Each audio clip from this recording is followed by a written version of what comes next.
La Russie n'avait qu'un seul char dans son défilé de la journée de la victoire. Comme chaque année, Moscou est rempli de spectacles patriotiques pour le jour de la victoire, la fête qui commémore la défaite de l'Allemagne nazie lors de la Deuxième Guerre mondiale. Cette année marque le 79e anniversaire de cette victoire, et Poutine, bien sûr, ne pouvait pas manquer le défilé sur la place rouge. Mais ce qui a attiré l'attention, c'est la présence d'un seul char dans le défilé, alors que la Russie continue d'être engagée dans la guerre en Ukraine, où elle a canalisé de nombreuses ressources et forces.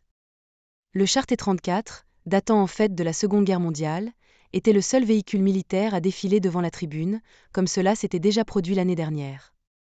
Lors du défilé de 2020, avant le début de l'invasion de l'Ukraine, plus de 20 chars étaient visibles aux côtés des troupes russes et des autres armes dont Poutine est fier.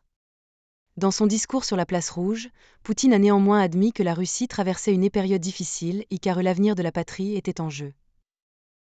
Et aujourd'hui, pour le jour de la victoire, nous en sommes d'autant plus conscients et, a-t-il déclaré avant de prévenir, nos forces stratégiques sont toujours prêtes au combat.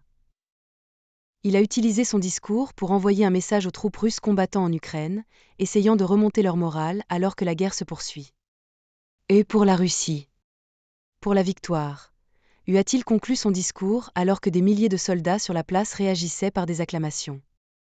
En début d'année, la Russie a commencé à réparer ses vieux chars car elle estime avoir perdu 3000 chars au cours des combats en Ukraine.